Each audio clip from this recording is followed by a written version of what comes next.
يا صباح الفل، يا صباح الهنا، يا صباح الحلويات. وحشتني الفيديوهات دي يا جماعه. انا رجعت وبقوه.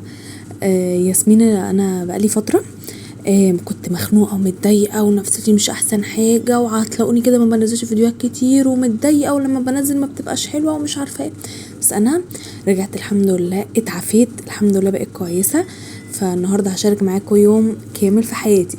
النهارده كان عندي شغل. اول حاجه كده نزلت على الشغل الصبح.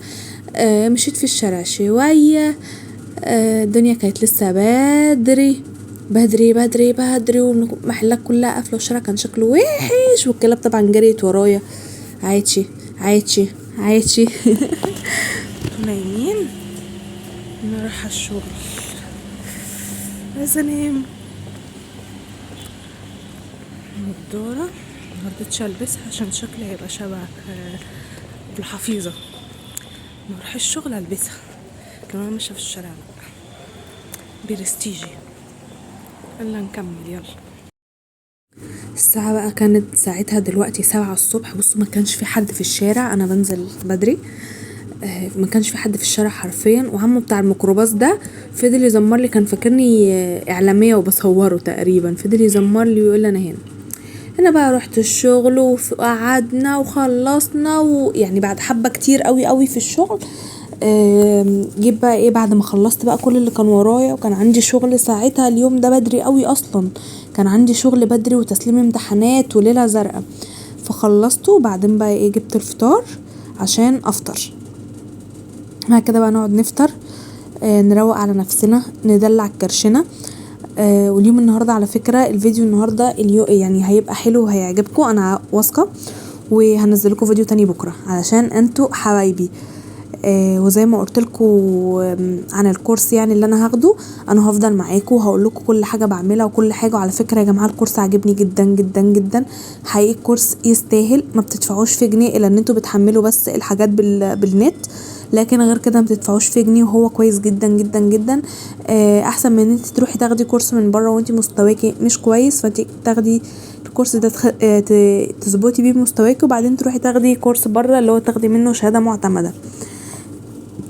المهم بقى النضاره هنا دي النضاره الجديده، ايه رايكم فيها؟ اللي متابعني على الانستجرام هيبقى عارفها وشافها، يعني انا نزلتها لكم على الانستجرام.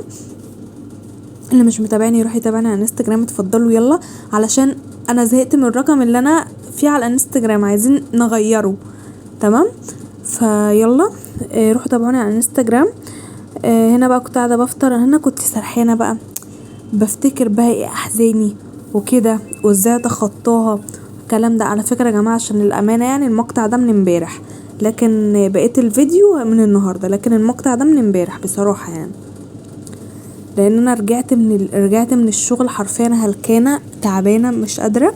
ان زي ما قلت لكم كان عندي تسليم امتحانات، وكل مدرس بقى ايه ما بيعجبوش الشغل، يقولك ايه لا انا عايز نقطه هنا، لا انا عايز علامه استفهام هنا، لا مش عارفه ايه، فشلوني حرفيا. بس الحمد لله يعني. مش عارفه انا كنت باكل كده ليه، بس قشطه يعني. فدايه. على فكره انتوا هتقولوا دي بتاكل وعامله بقى بتاع كتير. يا جماعه انا اللي خدودي كبيره يعني. انا لو باكل بقسماطايه هتلاقوا خدودي عامله كده برضو عشان انا خدودي كبيره. تمام. فضلت بقى ايه قاعده على الجهاز شويه، فاتحه اللاب، بتفرج يعني مشغله اي حاجه اتفرج عليها لحد ما اخلص شغل. وبعدين ايه كنت بقى مستنيه عمو بتاع البليله. معلش يا جماعه، بصوا انا حرفيا بقعد استنى عمو بتاع البليله ده، وافضل اقول ايه دلوقتي هيعدي. بحب اجيبها منه قوي كده الصبح. مفيده، بتدفي، بتغذي، فيها لبن، فيها سكر، فيها حاجات كتير وبتشبع يعني. انا ما كده، وهو حاجه حلوه في نفس الوقت. فانا بقى جبتها منه، جبت الكوبايه دي وقلبتها بقى عشان السكر يتقلب كويس. وايه ويلا بقى بسم الله ناكل. كنت بدوقها هنا سكرة، ولقيت سكرها حلو قوي قوي قوي.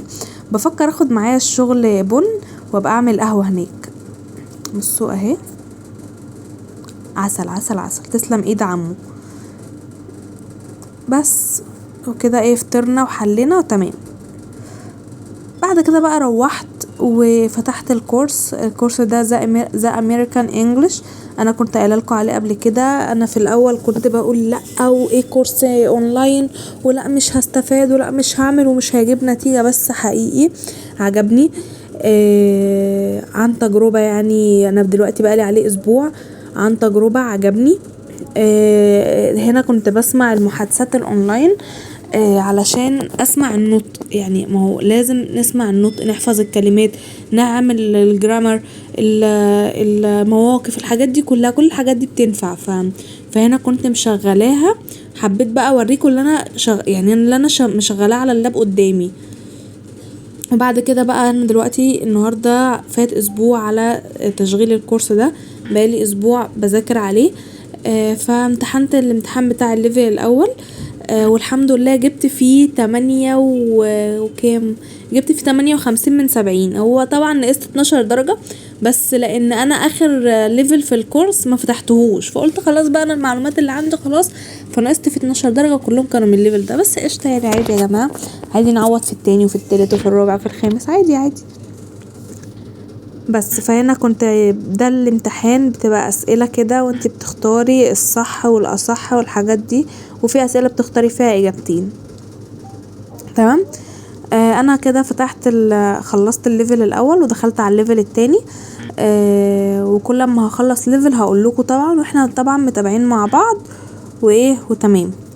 عادي في اسئله هتقولوا لي دي تافهه ازاي تغلطي فيها، وفي اسئله صعبه وعديت فيها. عايزه اقول لكم ان هنا انا كنت مديه نفسي تايمر، هو مش بتايمر، بس انا كنت مديه نفسي تايمر عشان ادرب نفسي على سرعه البديهه، اللي هو لازم كده، فاهمين؟ يعني انا كانوا 70 سؤال كنت عاملاهم ان انا احلهم كلهم في 45 دقيقه، وفي اسئله اصلا كان فيها تفكير يعني، فانا كنت عاملاهم كلهم ان انا اعملهم في 45 دقيقه. طبعا انتوا هتشوفوا كل ده في ال5 دقايق ولا ال8 دقايق اللي انا عاملاهم، لا لا لا، ده انا مجريه وشايله مقاطع وحاجات كتير. بس وبعد كده بقى كان في بقى كلمات في الليفل التاني، قلت كده هقعد احفظها واخلصها يعني، علشان بكرة اسمع الجرامر والحاجات دي يعني، فايه تمام. فان شاء الله خير، وان شاء الله انا مستبشره خير. وبعد ما اخلص الكورس ده هشوف زي ابلكيشن زيه يبقى الماني، او هشوف دلوقتي يعني، هشوف كده وهقول لكم. تبقى حاجه الماني، يبقى احنا خدنا كورسين في كورس واحد واحنا قاعدين في البيت. ولما هاجي بعد كده هاخد الكورس، ممكن اخد الكورس الاونلاين اللي هو بتاع القوات المسلحه او بتاع الجامعه الامريكيه ده السنه الجايه ان شاء الله. يعني هشوف هعمل ايه على حسب، بس ما اخلص الكورسات دي واخلص مذاكرتها واخلص فهمها والحل عليها وكل ده، لان لازم انا لما اجي اروح الكورس التاني يبقى انا داخله على ليفل عالي، ما يبقاش قدامي حاجات كتير، لان انا مش عايزه اقعد كتير في الكورس، عايزه اخلص واخد شهاده معتمده وانزل تدريب في شركات على طول. مش عايزه ان انا اخد الكورس وبعدين اقعد ما الاقيش شغل او ما انزلش شغل بالكورس فانسى وبعدين كاني رميت فلوسي في الارض. انا مش عايزه اعمل كده، انا بس مستنيه للسنه الجايه علشان اكون خلصت خبره في مجال الكمبيوتر، خبره في الكورس بتاع الانجليش، خبرة في حاجات كتير، بحيث ان انا لما اجي اشتغل في اي شركة انا عايزاها يقولوا لي مثلا بتعرفي انجليش؟ اه يا جماعة بعرف. بتعرفي الماني؟ اه يا جماعة بعرف. بتعرفي تقعدي على الكمبيوتر؟ اه يا جماعة بعرف. فاهمني؟ هو ده كل اللي في دماغي حاليا يعني، وكمان انا عندي حاجات كتير عايزة اعملها، فادعولي. بس كده ده كده اليوم بتاعي النهارده. لو عجبكم ما تنسوش اللايك الجميل، الاشتراك في القناه، تقولولي استفدتوا من الفيديو ولا لا. وربنا كريم. ده هنا كانت قهوه كنت حطاها وانا بذاكر، وبس يعني كده زي الفل، الحمد لله خلصنا وبس.